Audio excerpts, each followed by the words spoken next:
बिस्मिल्लाहिर्रहमानिर्रहीम। अस्सलाम वालेकुम डियर स्टूडेंट, उम्मीद करती हूँ कि आप सब खैरियत से होंगे, ठीक ठाक होंगे।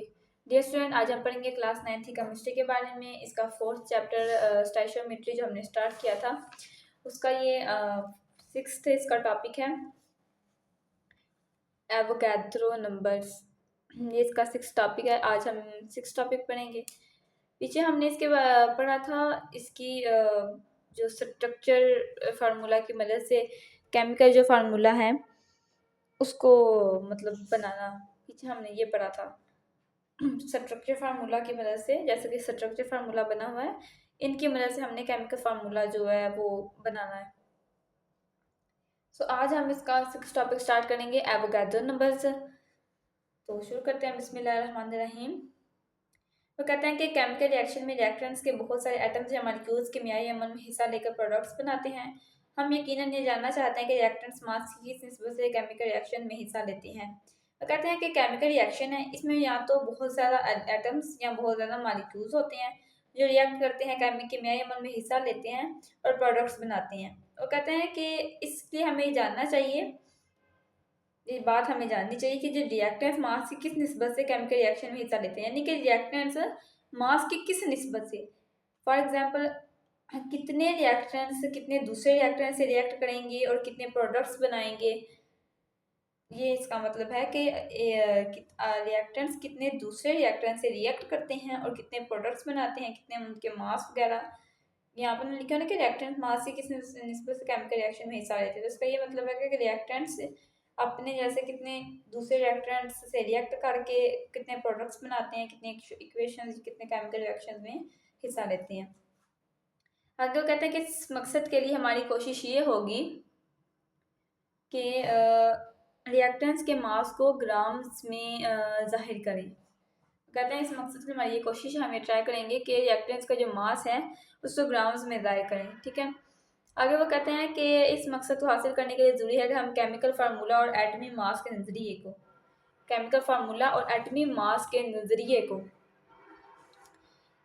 नज़रिए को ऐसे नज़रिए में तब्दील कर दें कि जिनसे हम एलिमेंट्स और कंपाउंड की मिकदारों को ग्राम्स में जाहिर कर सकें। वो कहते हैं कि हम इस मकसद को जब हासिल करने के लिए हमारे लिए इम्पोर्टेंट है, ये ज़रूरी है कि हम इसको एक ऐसे नज़रिए के केमिकल जो फार्मूला है और ये जो एटमी मास है इसको हम ऐसे नज़रिए में चेंज कर दें कि जिनसे हम रिएक्टेंट्स और प्रोडक्ट्स के मिकदारों को ग्राम्स में जाहिर कर सकें। ठीक है।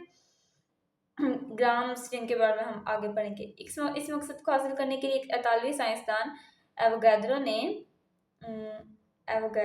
दर्ज तरीके से हमारी मदद की। एक इतालवी साइंसदान था, उसने दर्ज तरीके से हमारी इस चीज़ में मदद की, एलिमेंट्स और कंपाउंड्स को उनकी मिकदारों को ग्राम्स में जाहिर करने के लिए। आइए जहन में दर्ज एक ऐसे तामुल से शुरू करें जिसमें दो कार्बन एटम्स ऑक्सीजन के एक मॉलिक्यूल, ये ऑक्सीजन का एक मॉलिक्यूल है, के साथ रिएक्ट कर कार्बन मोनोऑक्साइड के दो मॉलिक्यूल्स बनाते हैं। ठीक है। अब यहाँ पे फर्स्ट ऑफ ऑल तो आपको एटम और मॉलिक्यूल के दरमियान ये जो डिफरेंट है ये पता होना चाहिए, इनके दरमियान डिफरेंस क्या है, मतलब एटम्स क्या होते हैं और मॉलिक्यूल्स क्या होते हैं। यहाँ पे आपको इस चीज़ को समझना चाहिए कि जो कार्बन है ना, ये एक एटम है। कार्बन एक एटम है। यहाँ पे दो कार्बन एटम है। एटम वो होता है कि जो अकेला हो, ठीक है, जो एक हो, जिसमें एक हो, जैसे कि कार्बन है, ये एक एटम है। और मॉलिक्यूल्स वो होते हैं जैसे कि ऑक्सीजन है, इसके एक मॉलिक्यूल में दो एटम्स हैं।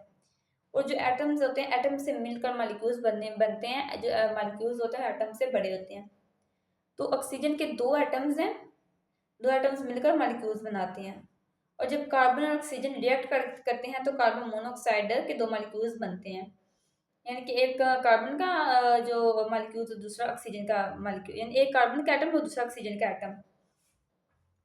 अब यहाँ पे आप इस चीज़ को समझ रहे होंगे इस चीज़ के बारे में कि यहाँ पे दो कैसे आया, यहाँ पे दो कैसे आया। यहाँ पे तो आपको पता है कि जब ये दो रिएक्ट करते हैं तो कार्बन मोनोऑक्साइड के दो मॉलिक्यूल्स बनते हैं। ठीक है।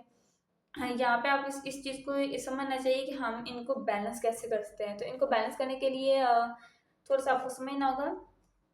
लेट्स सपोज हम यहाँ पे लिखेंगे कार्बन, एक कार्बन का एटम, कार्बन का एक एटम प्लस ऑक्सीजन के दो एटम्स और ये मिलकर बनाते हैं कार्बन मोनोऑक्साइड। ठीक है। हाँ, अब यहाँ पे दो कैसे है, यहाँ पर और यहाँ पर दो ऐसे आया है कि अब यहाँ पे देखिए, यहाँ पे कार्बन का एक एटम है और ऑक्सीजन के दो एटम है। ठीक है। अब ऑक्सीजन के दो एटम्स है ना, तो यहाँ पर भी ऑक्सीजन के दो एटम होने चाहिए। अब यहाँ पे हम ऑक्सीजन के दो एटम कंप्लीट करने के लिए यहाँ पर दो लगा लेंगे, 2 1 द 2। ठीक है। ये हमारे कंप्लीट हो जाएगा ऑक्सीजन के दो एटम। ये हमारी ना ये चीज़, ये मॉलिक्यूल हमारा ये बैलेंस हो गया।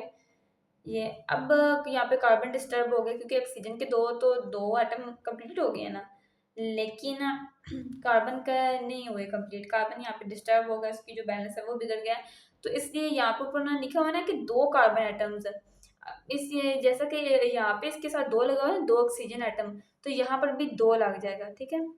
दो कार्बन एटम्स और ऑक्सीजन का एक मॉलिक्यूल मिलकर कार्बन मोनोऑक्साइड के दो मॉलिक्यूल बनाते हैं। इस तरह ये जो मसावात है, ये जो ऊपर वाली लाइन है, ये इस तरह मुकम्मल होगी।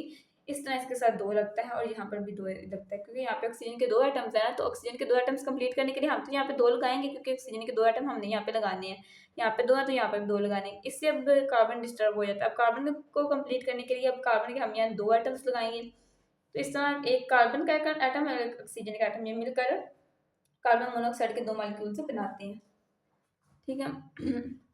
अब नीचे वो कहते हैं कि चूंकि ये मुमकिन नहीं कि इनफरादी तौर पर एटम्स या मॉलिक्यूल्स के मासेस के हिसाब कर सके, क्योंकि इनके मासेस बहुत कम होता है, लिहाजा इस मुश्किल को हल करने के लिए हम रिएक्ट करने वाले ज़रात की तादाद में इजाफा करते हैं।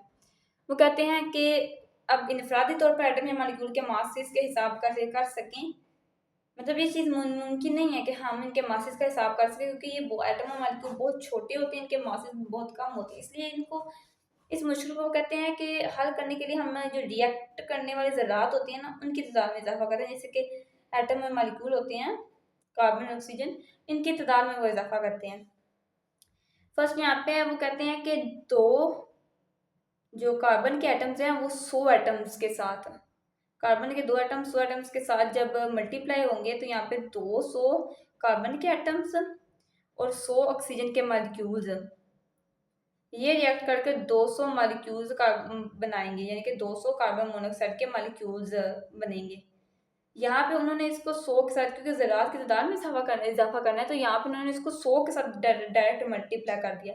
अगर वो नीचे कहते हैं कि दो कार्बन के एटम 10,000 एटम्स के साथ जब मल्टीप्लाई होती हैं, तो 20,000 कार्बन के एटम्स 10,000 ऑक्सीजन के मॉलिक्यूल के साथ रिएक्ट कर 20,000 कार्बन मोनोऑक्साइड के मॉलिक्यूल्स बनाते हैं। अगर वो कहते हैं कि रिएक्ट करने वाले एटम्स या मॉलिक्यूल्स की तादाद बढ़ाने से इनके रिएक्ट करने की निस्बत में कोई फर्क नहीं पड़ता। वो कहते हैं कि इनकी मॉलिक्यूल्स की तादाद बढ़ाने से, अब यहाँ पे भी हमने कार्बन के एटम्स की तादाद बढ़ा दी, 200 यहाँ पे होगी, यहाँ पे ऑक्सीजन के मॉलिक्यूल्स की 100 होगी, यहाँ पे 20,000 होगी, यहाँ पे 10,000 होगी। लेकिन वो कहते हैं कि इनके मॉलिक्यूल्स या एटम्स की तादाद बढ़ाने से ना कोई फर्क नहीं पड़ेगा। ठीक है। रिएक्ट करने की निस्बत से कोई फर्क नहीं पड़ेगा। रिएक्ट करने वाले ज़रात की तादाद में इजाफा करने के लिए हमारा मकसद हासिल नहीं हुआ, क्योंकि ये तादाद अभी बहुत कम है। वो कहते हैं हमें जितना मर्जी हम इनकी तादाद में इजाफा कर लेना, इनके ज़रात की तादाद में, तो ये अब भी बहुत कम है। ठीक है। ये अब भी बहुत ज़्यादा कम है, इससे हमारा मकसद पूरा नहीं होता। रिएक्ट करने वाले ज़रात की तादाद इस हद तक बढ़ाने की ज़रूरत है कि जिनसे हमारा इनके मास का हिसाब करना आसान हो। वो कहते हैं कि जो रिएक्ट करने वाले ज़रात की तादाद है उसको इस हद तक बढ़ाया जाए, ये रिएक्ट करने वाले जो ज़रात हैं इनकी तादाद को इस हद तक बढ़ाया जाए जिससे हम इनके मासेस का हिसाब करना मतलब हमारे लिए आसान हो। ठीक है। ये आज हमने इसकी एक इक्वेशन पढ़ी है।